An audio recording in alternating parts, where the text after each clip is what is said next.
नमस्कार। आज हम ऋग्वेद के कुछ खास भजनों की गहराइयों में उतर रहे हैं। हाँ।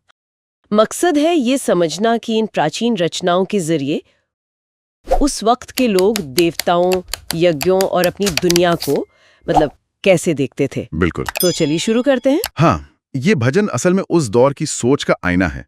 इनमें इंद्र, अग्नि, वरुण, अश्विन, उषा जैसे कई देवताओं की स्तुतियां मिलती हैं। हाँ। और ये दिखाते हैं कि उनकी उम्मीदें क्या थीं, उनके डर क्या थे और वे इस ब्रह्मांड को क्या कहते हैं, किस नजरिए से समझते थे। अच्छा। ये सिर्फ प्रार्थना ही नहीं है, उस युग के जीवन की एक झलक है। हाँ, और इन भजनों में मांगे भी साफ दिखती हैं, जैसे धन दौलत, अच्छी सेहत, दुश्मनों पर जीत, ज्ञान और लंबी उम्र की भी। बिल्कुल बिल्कुल। खासकर इंद्र का जिक्र तो बार बार आता है। एक भजन में उन्हें एक जबरदस्त योद्धा बताया गया है। हाँ, इंद्र तो बहुत महत्वपूर्ण देवता थे, जो वृत्र जैसे राक्षसों को मारकर और दस्युओं को हराकर गायों, घोड़ों, यहाँ तक कि पानी और पौधों के रूप में संपत्ति दिलाते हैं। सही। वो शक्ति और समृद्धि दोनों के देवता थे एक तरह से। हाँ, शक्ति और समृद्धि दोनों के। और फिर हैं अग्नि। अग्नि भी बहुत अहम है। अग्नि, हाँ, आग के देवता। हाँ, पर सिर्फ आग के देवता नहीं, उन्हें देवताओं और इंसानों के बीच का दूत कहा गया है, यज्ञ का मुख्य पुरोहित और घर का रक्षक या मित्र भी। दूत? अच्छा। हाँ, और उनकी उत्पत्ति भी बड़ी दिलचस्प बताई गई है, कभी पानी से, कभी लकड़ियों से, कभी स्वर्ग से, कई जगहों से हाँ बिल्कुल। और सबसे अनोखी बात यह है कि एक जगह उन्हें देवताओं का पिता भी कहा गया है और पुत्र भी। पिता और पुत्र दोनों, ये तो सचमुच सोचने वाली बात है ना? ये विरोधाभास जैसा लगता है, पर शायद ये उनके वो सर्वव्यापी और मौलिक स्वरूप को दर्शाता है। हाँ, कह सकते हैं। ये दिखाता है कि वैदिक सोच कितनी बहुआयामी थी, कोई सीधी रेखा में नहीं चलती थी। अच्छा, फिर अश्विनों का भी जिक्र है, जिन्हें नासत्य भी कहते हैं। हाँ, अश्विन। उनके कुछ कमाल के कारनामों की बात है एक भजन में। जी, जैसे समुद्र में फंसे भुजियों को बचाना। हाँ, या फिर वो बूढ़े च्यवन ऋषि को फिर से जवान कर देना।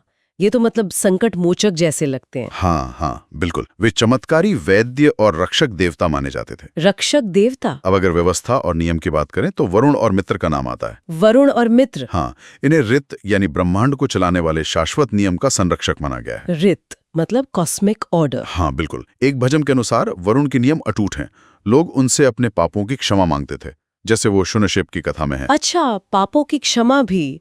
तो यही वो सवाल उठता है जो आपने पहले उठाया था। हाँ, कि उस समाज में नैतिकता और पाप पुण्य की समझ कैसी रही होगी। बिल्कुल। ये भजन दिखाते हैं कि नियम तोड़ने का डर और शायद दैवीय सजा का ख्याल मौजूद था। तो एक तरह की नैतिक व्यवस्था की शुरुआत दिखती है वरुण के जरिए। हाँ, कह सकते हैं। जहाँ वरुण बाह्य व्यवस्था देखते हैं, वहीं एक और दिलचस्प देवता है सोम। सोम, हाँ। ये एक पौधे का रस भी है और देवता भी। जी। कुछ भजन बताते हैं कि यज्ञों में इसे पिया जाता था और माना जाता था कि ये अमरता, अमृता, अभूम, प्रेरणा और ज्ञान देता है, देवताओं को भी खुश करता है। बिल्कुल। ये बाहरी दुनिया से हटकर थोड़ा अंदरूनी अनुभव या चेतना बदलने वाली शक्ति की बात लगती है। हाँ, सोम का संबंध सीधे तौर पर ऋषि मनीषियों की प्रेरणा और उनके आध्यात्मिक अनुभव से जोड़ा जाता है। अच्छा। इसके अलावा कई प्राकृतिक शक्तियों को भी देवता माना गया, जैसे उषा यानी भोर। उषा, हाँ, सुबह की देवी, जो अंधेरे को हटाकर रोशनी और नई उम्मीद लाती हैं। फिर सूर्य, सवित्र, वायु, हवा और पर्जन्य बारिश भी देवता हैं।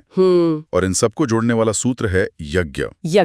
यज्ञ ही वो मुख्य जरिया था जिससे मनुष्य देवताओं से जुड़ते थे, उन्हें आहुति देकर प्रसन्न करते थे और बदले में उनसे आशीर्वाद और वरदान पाते थे। तो यज्ञ केंद्रीय था हाँ, बहुत ज्यादा। इसमें पवित्र घास, बरही, सोमरस और शक्तिशाली मंत्रों का इस्तेमाल होता था। और इन भजनों को रचने वाले ऋषियों का भी जिक्र है ना, जैसे कण्व, अत्रि, वशिष्ठ, अगस्त्य। हाँ बिल्कुल। ये सिर्फ रचयिता नहीं थे, बल्कि इन्हें देवताओं और इंसानों के बीच मध्यस्थ की तरह भी देखा जा सकता है। मध्यस्थ, सही कहा। तो कुल मिलाकर ये अंश हमें दिखाते हैं कि वैदिक काल में देवताओं की दुनिया कितनी विविध थी, यज्ञ का कितना केंद्रीय महत्व था। हाँ, और लोग अपनी रोजमर्रा की जरूरतों और मुश्किलों के लिए कैसे दैवीय शक्तियों पर निर्भर थे। तो इन सब का निचोड़ क्या है?